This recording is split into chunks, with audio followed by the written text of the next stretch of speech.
The Thanksgiving meal had barely begun when my uncle's voice sliced through the clatter of cutlery.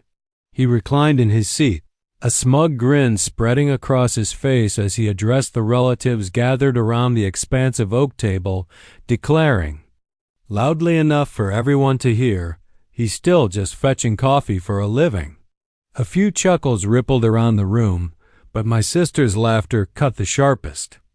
She leaned toward me, wearing that mocking smile she reserved for moments when she knew all eyes were on us. "Get me a latte," she said, and the table burst into another round of subdued laughter. My expression remained composed, but my chest tightened. I discreetly pulled out my phone beneath the table and tapped the screen twice. In less than 30 seconds, the sound of footsteps echoed from the hallway. A sharply dressed chauffeur appeared in the dining room entrance, holding out a single black key fob. His tone was polished and professional as he announced, "Your vehicle is ready, sir." The golden Lamborghini logo glinted under the light, and every head at the table swiveled in its direction. My uncle's grin vanished instantly as his wineglass slipped from his grasp, splashing red across the pristine white tablecloth. The aroma of roasted turkey and cinnamon-spiced pie filled the air as I stood on the front porch of Uncle Barry's sprawling estate. The house had the polished, magazine-ready look of a place designed to impress. The lawn was manicured to perfection, and the towering wooden doors shone with a fresh coat of polish. I adjusted my shirt cuff and took a deep breath before pressing the doorbell. I already knew how the evening would unfold. It would begin with polite greetings and light conversation, but somewhere between the second glass of wine and the pumpkin pie, it would turn into an unspoken contest over who had achieved more in life. The door swung open to reveal my cousin Blake, beaming in a tailored blazer that likely cost more than most people's monthly salaries. "Methan," he said, clapping my shoulder. "Glad you could make it." He stepped aside, and I was greeted by the sight of my family scattered throughout the living room. My mother, Linda, sat near the fireplace, engaged in conversation with Aunt Rose about some charity gala. My father, Charles, stood in the corner, sipping a drink, his stance relaxed but his gaze alert, ready to intervene if I found myself cornered. And then there was Uncle Barry, lounging against the grand piano, laughing at something Blake had just said. Barry had always been the kind of man who dominated any room he entered. He believed that if you weren't earning a six-figure salary in a conventional career, you were squandering your potential. He was dressed in a dark suit, his gold watch glinting with every gesture. Megan, my younger sister by 3 years, was perched on the arm of a sofa. She wore a shimmering silver dress that caught the light with every movement, her legs crossed and a champagne flute in hand. Megan and I had a complicated bond. I knew she loved me, but she also had a habit of joining. And when the rest of the family decided to make me the target of their jokes, the teasing had started, years ago when I left my corporate job. To outsiders, it seemed like I had everything figured out. I was working at a prestigious marketing firm. But inside, I was miserable. I dreaded waking up each morning, feeling like I was building someone else's dream while mine gathered dust. So I quit and launched my own business. It began modestly, with just me and a few drivers delivering coffee and pastries to local shops. The idea sounded absurd to most, but I was certain it could succeed. I had studied the market's gaps, the inefficiencies in delivery services, and I had a solid plan. For the first year, I barely scraped by. I made deliveries myself, answered calls at all hours, and poured every penny I had into keeping the business afloat. When I attended family gatherings during those early days, the jokes began. "How's the coffee runner business? Do you get free muffins with that job?"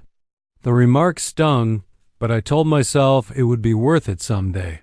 My parents believed in me, but they were careful not to defend me openly at these dinners. They knew it'd only make things worse. 5 years later, my company had grown to serve high-end clients. We handled luxury concierge deliveries, same-day product drops for exclusive boutiques, and even vehicle transportation for VIPs. But none of that mattered to my relatives because they had already decided who I was. To them, I was still just the coffee boy. As I entered the dining room, the table was already set. Candles flickered in the center, surrounded by platters of turkey, mashed potatoes, and stuffing. Barry acknowledged me with a nod, the kind that suggested he had already determined how the night would play out. Megan smiled at me from across the table, but there was a familiar glint in her eyes. She was waiting for the perfect moment to turn me into the punchline. Dinner started with the usual small talk. Barry boasted about Blake's promotion at his law firm. Aunt Rose recounted her vacation in Italy. Megan talked about her new city apartment. I stayed quiet, eating my meal and listening. Over the years, I'd learned that speaking less gave them less to twist into a joke. But Barry wasn't going to let me get through the evening without making his point. He set down his fork and turned toward me, his voice loud enough to silence the table. "So, Ethan," he said with a smirk, "still working as a coffee boy?" A few chuckles surfaced around the room. Megan leaned forward, resting her chin on her hand. "Bring me a latte, would you?"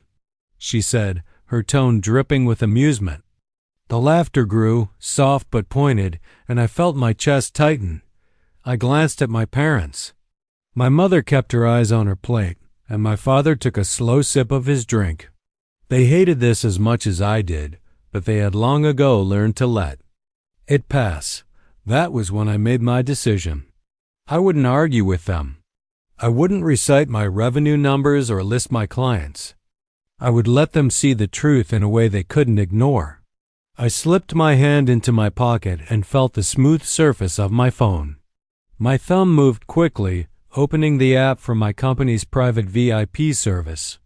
I scrolled to my personal request form and entered the one thing that would silence the entire room: a Lamborghini delivered to the front door. I hit confirm and looked up, my face calm. Megan smirked at me like she thought she'd won. Barry had already turned to Blake to start another story. I leaned back in my chair, knowing that in a few minutes this dinner was about to take a very different turn. That the warmth of the meal and the steady hum of conversation did little to ease the knot forming in my stomach. My phone remained hidden. In my lap, the confirmation screen glowing softly, the request was already in motion. All I had to do now was wait. The challenge was sitting through the next few minutes without giving anything away. Uncle Barry launched into a story about how he'd once been offered a promotion before even finishing his probation period at his first job. He spoke with his usual confidence, his voice filling every pause in the conversation. Every so often he'd glance my way to ensure I was listening. His stories always carried an unspoken message. This is how you do it, and you're not doing it. Megan chimed in from her seat, laughing at something Barry had said about younger generations wanting the easy way out. She tilted her champagne flute toward me as if to remind everyone who the joke was aimed at. My cousin Blake laughed along, but his eyes darted to me once, checking to see how much I could take before looking away. I kept my expression neutral, my fork moving steadily from plate to mouth. In my mind, I replayed every time I'd been called the coffee boy. The first time had been at a Christmas gathering 3 years ago, when Barry had looked me up and down and asked if I was still delivering lattes for tips. Back then, I'd laughed it off. The second time had been at Megan's birthday, when she introduced me to one of her friends as my brother. He runs a little coffee delivery thing. They'd both smiled politely, and I'd excused myself to the kitchen. Over time, the jokes stopped feeling like jokes. They felt like labels I was expected to wear, no matter how much I'd grown beyond them. Tonight was no different. Barry set down his fork and gestured toward me again. "I just don't get it, Ethan. You're a smart guy. You could be making real money and a real career, but instead, You're still running around dropping off cappuccinos." His tone carried the weight of someone offering advice, but the smirk on his face made it clear it wasn't advice at all. I felt the familiar urge to defend myself, to point out that my company was now pulling in 7 figures annually, that we had contracts with luxury hotels, that my employees earned more than most office managers. But I knew what would happen if I said it. Barry would nod politely, pretend to believe me, and the jokes would keep coming. Words weren't enough for people who had already decided I was beneath them. Megan leaned in, resting her chin on her palm. "Come on, Ethan. Do you even make enough to pay rent without Mom and Dad's help?" She said it sweetly, like it was just another sibling jab, but the smirk in her eyes was sharper than her words. The table chuckled again. My parents stayed quiet, their forks clinking softly against their plates, refusing to join in but unwilling to create a scene. I chewed my food slowly, my heartbeat steady. I was no longer thinking about their words. I was thinking about the sound of a high-performance engine pulling into the driveway. I was thinking about the look on Barry's face when he realized he'd been mocking someone who could buy and sell his prized sports car collection twice over. The minutes dragged as dies. Barry launched into a second story about his business travels. He talked about staying in luxury hotels, meeting influential people, and sealing deals over expensive dinners. I caught Megan watching me between sips of her drink, waiting to see if I would break and try to prove myself. I didn't give her the satisfaction dot under the table. I felt my phone buzz once. The driver was outside. I slid the phone back into my pocket, still keeping my face neutral. Barry was midway through describing some hotel suite in Manhattan when a knock sounded at the front door. It was firm and deliberate, loud enough to cut through his voice. Everyone paused, forks suspended in midair. Aunt Rose glanced toward the hallway. "Is someone expecting a delivery?" she asked.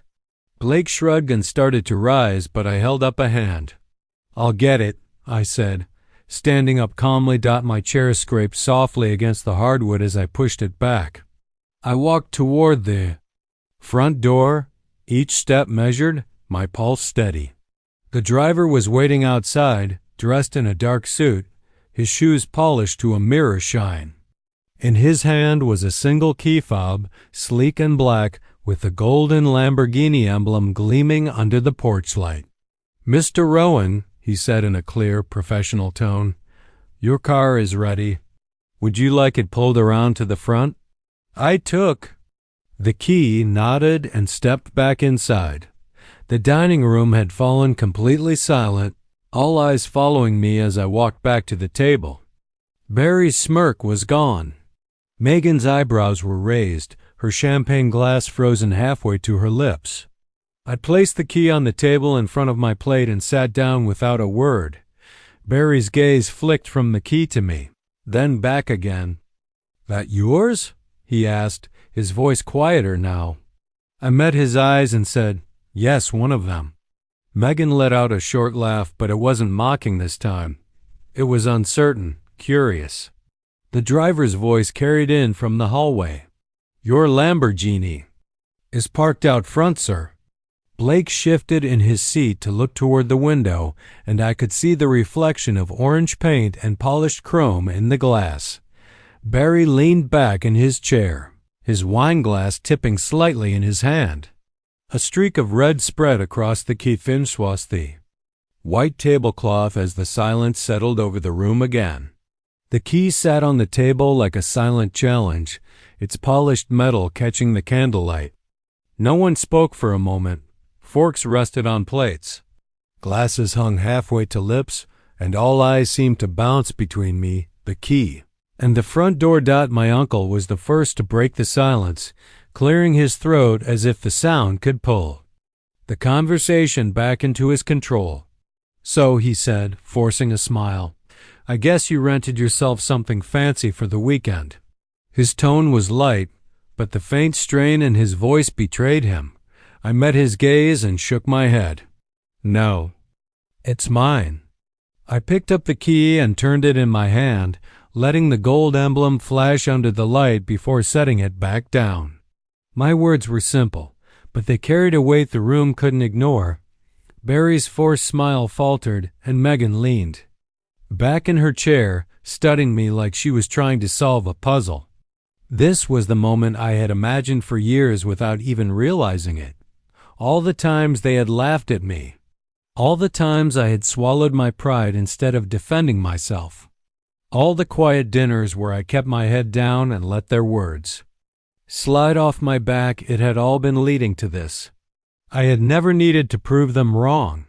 But tonight I wanted to. Not with speeches, not with spreadsheets or earnings reports, but with something they could see, hear, and touch. The driver's voice echoed faintly from the hallway. "Would you like me to pull the car up to the dining room window, sir?" The formal address landed in the middle of the table like another card turned over in a high-stakes game. I nodded toward him. "Yes, bring it right to the front." Barry's chair creaked as he leaned back, his wine glass now untouched. "Well, I'll admit I didn't expect that," he said, his tone lighter now but missing its earlier bite. Megan still had that curious expression, the kind she gave when she wanted to ask questions but didn't want to reveal how much she cared about the answers. Blake, who had been quietly watching, raised his eyebrows and gave a small nod, as if to say he respected the move, even if he'd never say it out loud. The low rumble of the engine reached us before the car came into view. It wasn't just a sound, it was a statement. The kind of deep, steady growl that demanded attention and announced its presence before it appeared. Heads turned toward the wide dining room windows just as the nose of the car came into view. The glossy orange paint caught the glow from the house lights, the sleek lines gleaming as if the car had just rolled out of a showroom. Megan set her glass down, her voice quieter than usual. "That's yours?" It wasn't teasing now. It was an honest question. I looked at her and simply said, "Yes."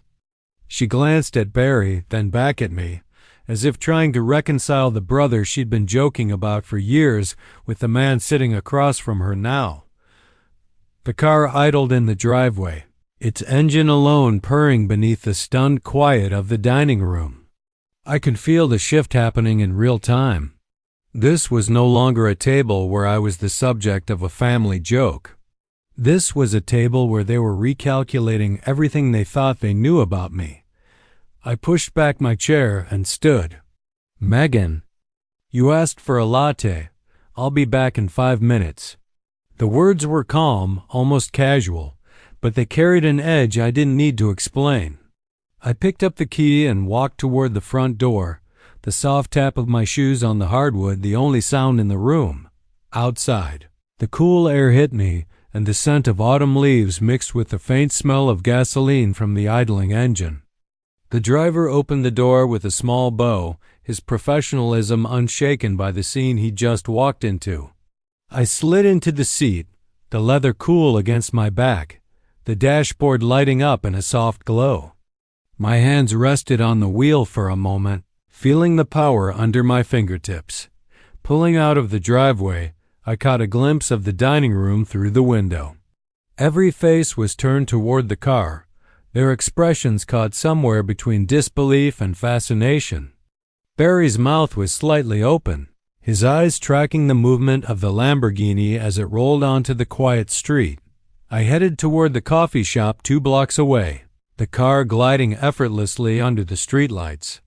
The short drive gave me time to breathe, to let the adrenaline settle into something steadier. I had made my point the moment the key hit the table, but following through mattered. This wasn't just about showing off. It was about delivering exactly what Megan had asked for, but doing it in a way that made her remember this moment for the rest of her life. The shop was quiet, the air inside warm and filled with the scent of fresh espresso. I ordered a latte to go, the barista glancing once at the car parked just outside and then back at me with a raised eyebrow. I thanked her, took the drink, and headed back toward the house. The return was slower. I wanted them to hear it before they saw it, to feel that same anticipation I had felt in my seat at the table as the engine's low growl reached the dining room again. I saw a silhouette shift in the window. I pulled into the driveway and parked, directly in front of the entrance. When I stepped inside, latte in hand, the conversation stopped again. I set the cup gently in front of Megan, who looked at it like it was a trophy. "Your latte?" I said. She took it without speaking, her eyes still fixed on me. Barry cleared his throat again, but this time there was no smirk, no joke. There was only quiet acknowledgement. The moment had tipped. The balance in the room was different now, and everyone felt it. I sat down, placed the key beside my plate, and picked up my fork as if nothing unusual had happened.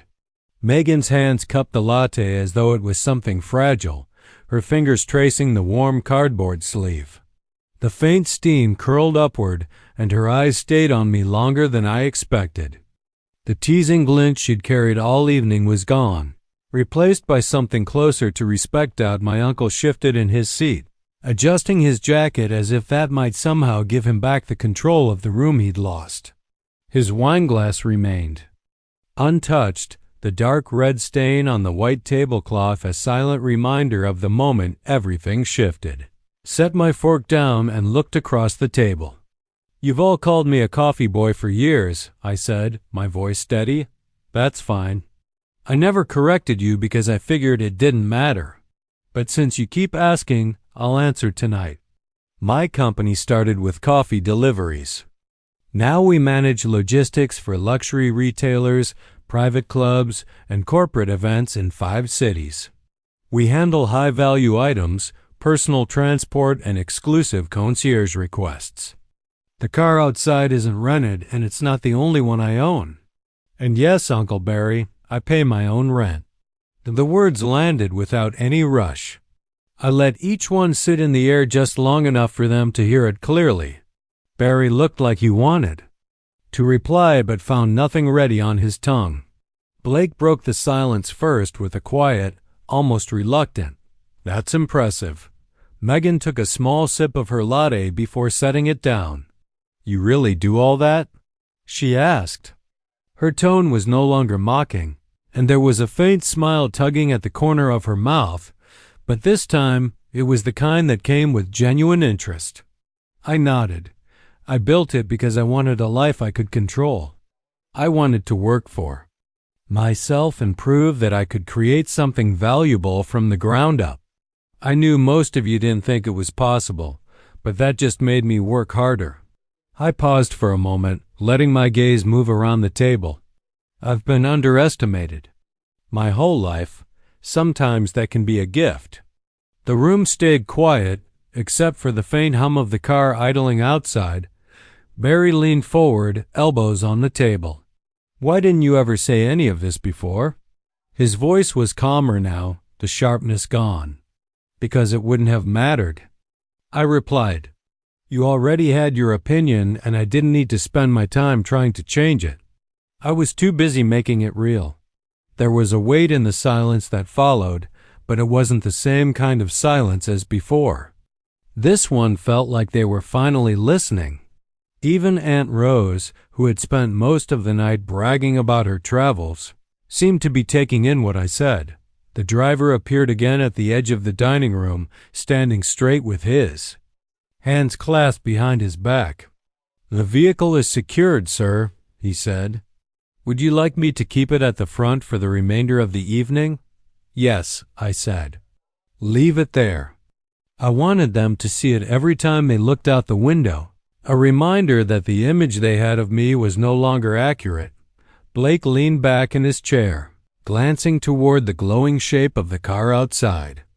"You know," he said, "I think that thing is louder than Barry's old Porsche." There was a faint laugh from one side of the table, the tension beginning to shift into something lighter. Barry managed a small smile, though it lacked the smugness it had before. "Looks like I might owe you an apology," he said. "You don't owe me anything," I replied. Just understand that the path you took isn't the only one that works. Success can look different for different people. Megan raised her cup slightly toward me in a small toast. Well, thanks for the latte. Best delivery you've ever made. This time, the laughter that followed was real, not edged with mockery.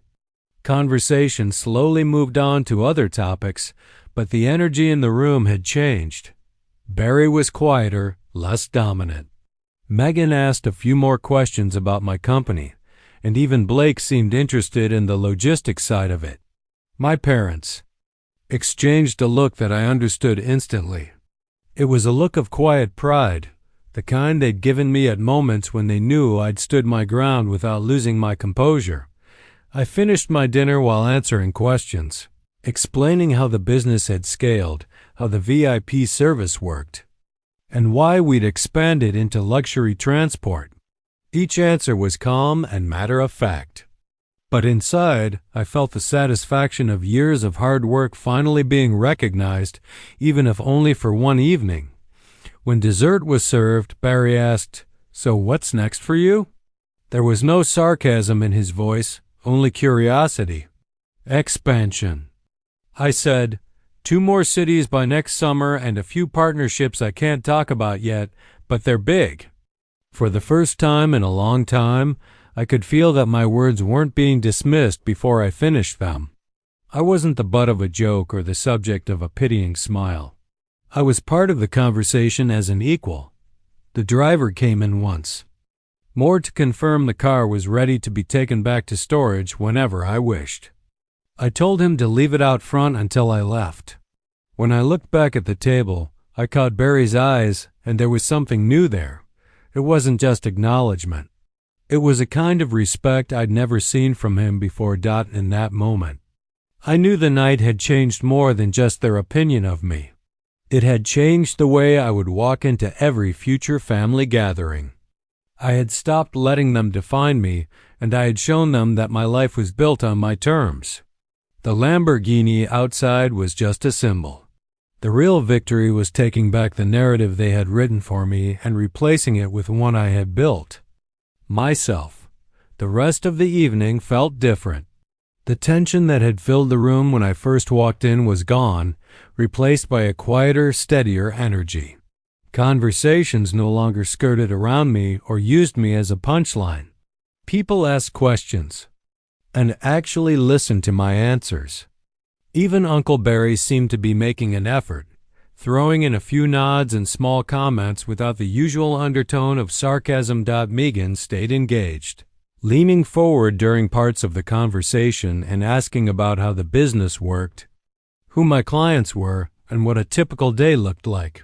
Her tone was curious now, not playful at my expense. She sipped her latte slowly, clearly enjoying it, and every so often glanced out the window at the Lamborghini parked in the driveway, as if to confirm it was still there. My parents were the quietest they'd been all night, but their silence wasn't from discomfort. My mother's eyes followed me when I spoke, and every now and then she'd give the smallest smile. My father seemed relaxed in a way I hadn't seen at a family dinner in years. There was a pride in his expression that he didn't need to voice. Dessert. Plates were cleared, coffee was served, and the laughter that came now was warmer. The earlier sharpness in Barry's humor had been replaced with something lighter. At one point, he even asked, "So when do I get to take that car for a spin?" It was said with a genuine grin. And though part of me wanted to deny him just to make a point, I simply smiled and said, "One day." When the evening began to wind down, I stepped outside to thank the driver and have the Lamborghini taken back to storage. He gave a respectful nod and pulled smoothly out of the driveway, the sound of the engine fading into the quiet night. I stood there for a moment, looking back at the house. Warm light poured from the windows, silhouettes moving inside as coats were fetched and goodbyes were exchanged. Walking back in, I felt lighter. I hadn't gone there tonight planning to prove anything. I had expected the usual jabs and the same tired conversations. But when the moment came, I took it, and it had shifted the entire dynamic not because of the car itself, but because it forced them to confront the fact that they had been wrong about me. As guests began to leave, Megan stepped up and hugged me. It was quick but real, her voice quiet when she said, "I guess I owe you a better nickname now." I laughed and told her she could start thinking of one. Uncle Barry shook my hand longer than usual and simply said, "Good work, Ethan." That was all, but coming from him, it carried more weight than an elaborate speech. On the drive home, the streets were quiet, and my mind replayed the evening. For years I'd told myself that their opinion didn't matter, and that was true. I had built my business without their approval, without their help, and in spite of their doubts. But tonight had reminded me that sometimes showing people that truth isn't about needing validation. It's about claiming the space you've earned. The lesson I carried from that night wasn't about revenge or proving a point for the sake of pride. It was about knowing the value of what I had built and refusing to let anyone else define it. Success doesn't need to be loud to be real, but when the right moment comes, there's nothing wrong with letting it speak for itself. I thought about the younger version of myself, the one who delivered coffee at dawn, exhausted but determined, wondering if the sacrifices would ever be worth it. That version of me would have smiled at how the story turned out, not because of the material things, but because of the quiet confidence that comes from building something that no one can take away. When I pulled into my driveway, I sat in the car for a moment before going inside. The house was dark and still, the kind of calm that makes you realize how much noise you've been carrying in your head. I knew there would be more family dinners, more opportunities for subtle comparisons and quiet judgments. But I also knew that the way they saw me had changed, and no amount of old habits could undo that. The truth is, you don't have to answer every criticism with an explanation. You don't have to defend your choices to people who are committed to misunderstanding them.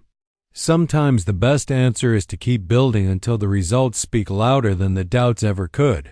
That Thanksgiving will always stand out to me, not because of the car or the look on Barry's face, but because it marked the moment I stopped being the person they thought I was. I didn't win an argument. I didn't convince them with logic. I simply lived my truth in a way that couldn't be ignored. And when I walked into my house that night, I felt the kind of peace that comes from knowing you have nothing left to prove. So that was the Thanksgiving I'll never forget.